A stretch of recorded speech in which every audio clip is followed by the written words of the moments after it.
Assalamualaikum Datuk Seri. Waalaikumsalam warahmatullahi wabarakatuh. Apa khabar pada malam ini? Alhamdulillah, Alhamdulillah. Baik. InsyaAllah nampak berseri ya, berceria sekali. Jadi insyaAllah pada malam ini kita mempersilakan Datuk Seri untuk memberikan tazkirah supaya sama-sama kita ingat memperingati di antara satu sama lain agar dalam menghadapi wabak dan bencana ini kita tidak hilang pergantungan kepada Allah Subhanahu Wa Taala. Falyatafaddal mashkura. Alhamdulillahillazi anzala ala 'abdihi al-kitaba wa lam yaj'al lahu 'iwaja qayyiman liyunzira ba'san shadidan min ladunhu wa yubashshiral mu'minin wa usalli wa sallimu ala rasulihil karim wa ala alihi wa sahbihi ajma'in. Yang saya muliakan Tuan Guru Haji Rosnan Muhammad Firdaus Al-Qadiri dari Yayasan Al-Firdaus Majlis Tanah, Ustaz Zamri yang mempromosikan, Saudara Amir Syari, Menteri Besar, Saudara Zawawi dan semua yang hadir, rakan-rakan yang saya muliakan. Ramai syekh-syekh malam ini, jadi saya nak ambil kesempatan singkat sahaja. Cuma nak mengingatkan bahawa dalam tiap kesusahan kita itu ada nikmat dan rahmatnya. Semasa saya dipaksa beristirahat di Istana Hinggap Sungai Buloh, di antara yang saya tekuni dan telaah dan amalkan adalah karya Syekh almarhum Syekh Darul Fatani, Munyatul Musalli. Kerana pada masa itu kita munajat, zikir dan salat dan pelbagai yang dilakar dengan begitu teliti. Dan tentunya di antara lain yang ditekankan adalah meningkat keupayaan kita dari sudut kerohanian dan zikrillah. Dan ini mengingat saya tentang hadis riwayat At-Tirmizi tentang kepentingan membedakan daripada dunia yang tercela, mal'aun, dengan kehidupan yang lebih berguna. Kita kadang-kadang dalam kesibukan dunia, terutama kami lah orang politik, termasuk juga lah orang profesional dan sebagainya, kadang-kadang bercakap soal kesusahan, derita, kepayahan, masalah, tapi lupa untuk merujuk zikrillah, mengingat dan bertawakal kepada Allah Subhanahu Wa Taala. Fatawakkal 'ala Allah, innallaha yuhibbul mutawakkilin. Kita tahu itu kepentingan dan keperluan sentiasa. Sebab itu hadis ini disebut qala Rasulullah SAW, bahawa dalam memperingatkan kita tentang kepentingan zikir. Ala inna dunya mal'unatan mal'un ma fiha illa zikrillah wa ma walahu wa aliman aw muta'alliman. Jadi menegaskan sesungguhnya dunia ini memang tercela. Selalu orang gurau ni, orang ni mal'aun, kena ingat. Kadang-kadang kita salah guna istilah itu dengan maksud. Dunia ini tercela dan penduduknya itu harus waspada kerana juga dicela.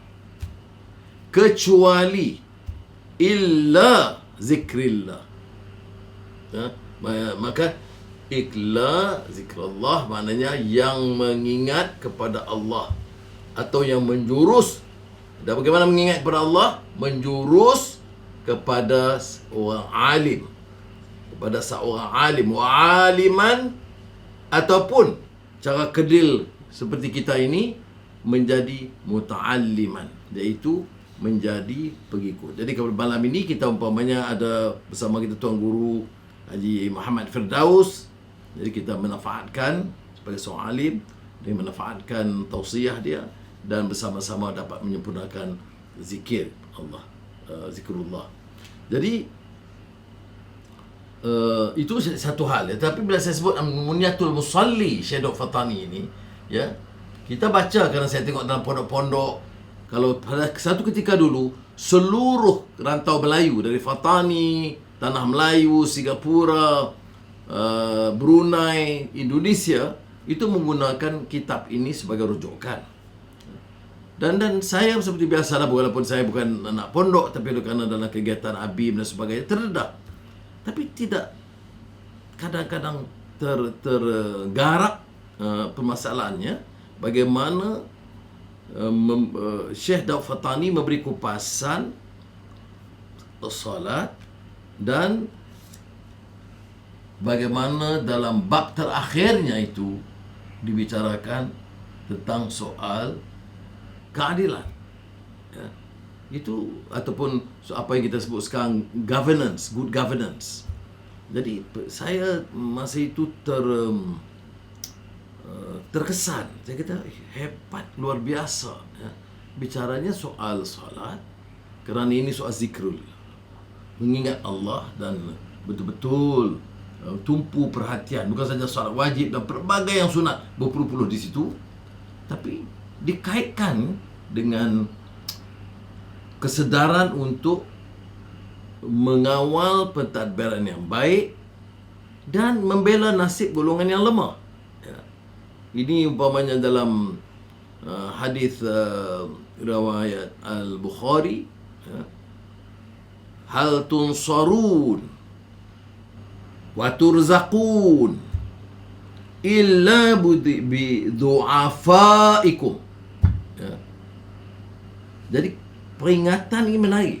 Kita beroleh kadang-kadang kesenangan jadi exco ke, okey rakyat ke, guru ke, dan sekarang korporat besar-besar semua catat. Kalau baca buku-buku tentang pengurusan, ini kejayaan kerana kepintaran, strategi, ilmu dan pelbagai keterampilannya, pelbagai bidang. Dia lupa bahawa hadis mengingatkan kamu perolehi ini semua, kesenangan dan rezeki kerana disebabkan bergantung kepada kaum yang disebut du'afaikum. Du'afa, golongan yang lemah. Tanpa orang yang tukang cuci, tukang bawa pandu kereta, tukang bersihkan laman, tukang technician, dan semua yang kecil-kecil ni yang kita anggap relatifnya lemah atau du'afa wal masakin, tidak akan muncul orang yang berjaya. Sebab itu dalam hadis ini ingat kaum ini, supaya kita terus bela. Dan dalam menangani permasalahan COVID-19 sebagai wabak, sebuah malapetaka, kita harus ingat bahawa baik kerajaan atau korporat atau pemimpin dalam semua peringkat, kejayaan kita itu mestilah juga membela. Dan saya tahu ini bukan, kalaupun dilakar dengan cara baik, memukau, tetapi sukar dalam negara, pelbagai sistem, ya, golongan bawahan ini hanya dapat pembelaan sekiranya ada komitmen iltizam yang bersungguh-sungguh di kalangan pelbagai golongan profesional dan pimpinan. Dan sekarang bila masalah derita, dia orang bangkitkan soal bendera putih, bendera hitam, bendera hijau, apa pun tak apalah. Kita ini kadang-kadang kita sibuk dalam soal al-furuq itu, padahal ada orang boleh pertahan. Saya jawab dalam Facebook live dulu, Ustaz Zamri peringatkan saya tentang masa Fatul Mekah, bendera hijau, bendera putih yang dibawa oleh Rasulullah masa kemenangan, bendera putih, dan juga oleh Khalid bin Walid bendera hitam. Jadi yang mana tak usah kita argue, yang pentingnya cari jalan dalam kita zikir kepada Allah SWT, ingat golongan du'afa. Semoga mudahan dalam zikir kita tidak kita tinggalkan tanggungjawab kita untuk ada yang disebut spiritual dimension and the social dimension. Dia ada kekuatan Islam ini dikupas juga di antara lain oleh Syekh Yusuf Al-Qaradawi, ya. Dia kata kita lupa golongan lemah ini dia menjadi rahmat dalam masyarakat negara. Kita tak fikir begitu. Kita ingat lemah ni kerana pemimpin yang baik, kerana saudagar yang kaya, ya, kerana ilmuwan. Kita lupa, dan sebab itu diperingatkan oleh Syekh Yusuf Al-Qaradawi, orang yang lemah ni menjadi rahmat. Dalam aman pun dia jadi rahmat, dalam perang atau kesusahan pun dia tidak ramah. Ya. Masa aman, bila kita kata sektor pengeluaran, industri, pertanian dan perkhidmatan juga bergantung kepada golongan kecil ini.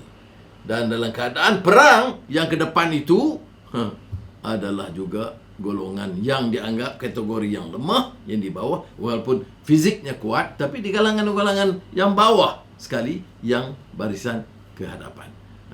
Ini saja yang saya nak sekadar menumpang majlis malam ini dan menyampaikan sedikit pandangan.